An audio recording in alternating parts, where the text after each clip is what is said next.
Hi folks, Mr. MegaManFan here. Like, share, comment, and subscribe. You know all the things to do. I've got a package here from Castlemania Games, so we're going to open it, take a look at the contents, and hopefully have some good stuff to play. So stay tuned. So if this is the package I think it is, this should be 2 pre-orders, one of which is very definitely a NES game that never came out in North America. It was only a Famicom release. The Game Boy version, that might have come out here, but either way, if you were importing this Famicom game, it would cost you more for a loose cartridge than both of these physical editions for NES and Game Boy did together. So, to me, that made it a no-brainer to get this re-release, this officially licensed and authorized re-release. And here we have it. Rodland, which comes with the cartridge and the display stand, as seen here on the packaging. We'll get to that in a minute, but there should also be a Game Boy version in here. And there it is, Rodland for Game Boy. This is a puzzle bobble style game where you defeat enemies by trapping them in place, and I believe actually instead of running over them once they're trapped, you swing your rod back and forth and bash them on the ground, which sounds a little sadistic, but it's a video game, so I think you just have to take that sort of thing with a grain of salt. I think if you have a rare game, you might just want to open it and preserve the integrity of that box. So we've got a wraparound jacket over the actual box game itself, and this appears to be one of those magnetic flap style boxes. Yes, very nice presentation here. Even got the certificate of authenticity up here in the corner, number 661 of 1670. I assume the full run sold out, but I really have no way of knowing that for certain. Another card protecting the contents. A very nice, very colorful looking silver NES cartridge. I'm not the expert on whether the pins are beveled or not. I know some people are. Now look at that. There's a speckled star pattern on the side. Actually, it's all over. If you tilt the light, it's everywhere. That is impressive. I mean, you're getting one heck of a deluxe release here if you're one of the 1670. Got a very nice full color instruction manual here telling you all about the game and the monsters. The aforementioned acrylic cartridge stand so you can display it if you're not playing it. And I think that's it. Yep, that's it. There's nothing underneath this. So that is the whole kit and caboodle.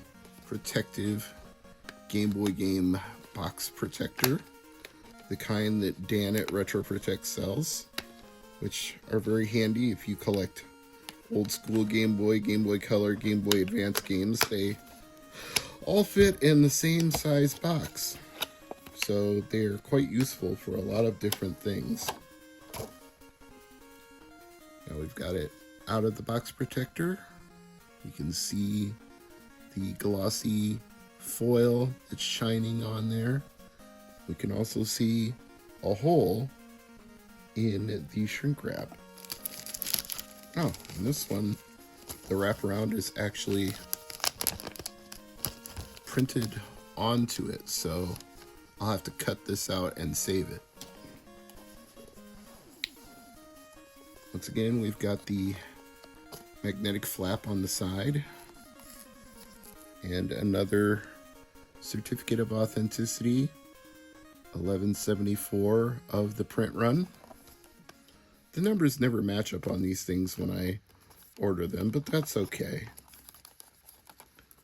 We've got a tray here for the game itself.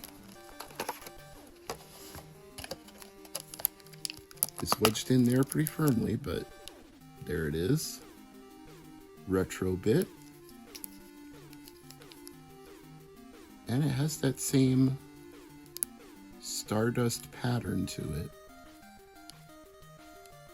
I can see it in this light. I hope you can too. That is very cool. And we've got another manual. Also in full color. This one is Game Boy sized. Alright, I've got the cartridge loaded up into the NT Mini Noir, so as Sandwiches of History would say, let's give this NES game a go.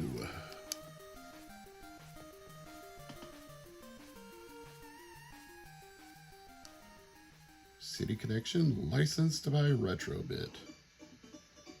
Featuring Rit and Tam. Press start to play. Rit and Tam, your mom has been kidnapped by a monster. She is imprisoned atop the Mablutz Tower. So we're on a mission to rescue her.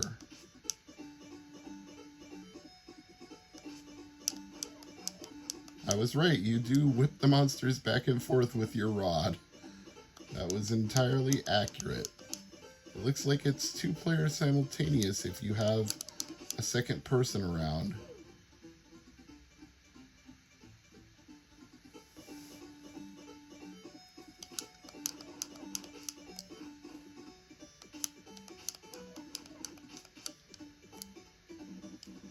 And it looks like you can also collect items to use against the monsters.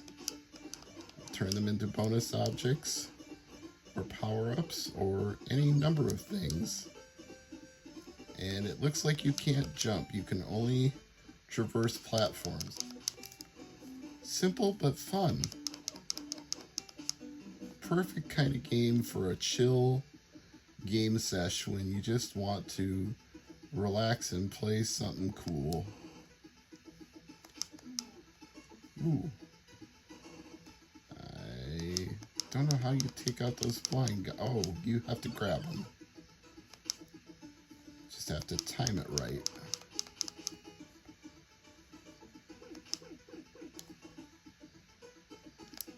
Can you catch a ride on these things to get up to the upper platform? Oh, I built a ladder somehow. I didn't even know I could do that.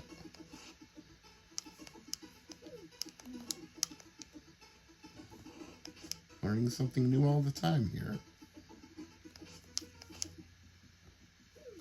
Now, can I build a ladder that gets me up to that? No, it doesn't seem like I can.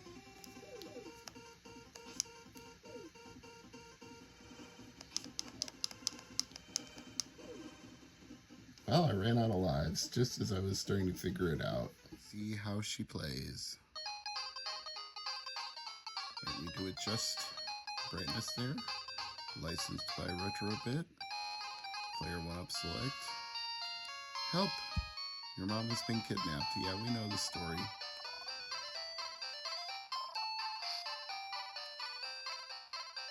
So I can build ladders just as in the other version. I can pick up the flowers. I don't see how you jump. Haven't got that part down yet. Oh, nice. When I pick a monster up, I can attack with the monster using the rod. That's cool. It's a very charming Game Boy game. Oh, time must be running low.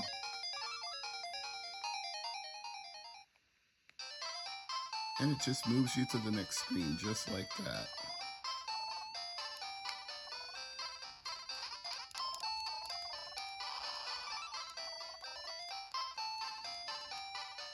Getting hard to play and keep focus at the same time because too busy playing.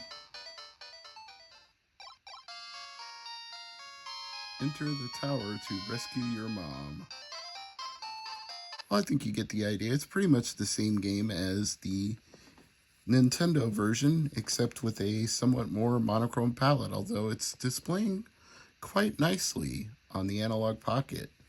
Even with that limited color palette, it must be doing something to enhance it a little bit, because it's not just green and white. We're getting a little bit of color on the monsters, so I like both versions of Rodland. I would probably play the NES one more, but if I was on the go and wanted a portable version, this would be great too. I'm Mr. MegaManFan. Like, share, comment, and subscribe. Let me know what you think of Rodland in the comments below. Thanks for watching.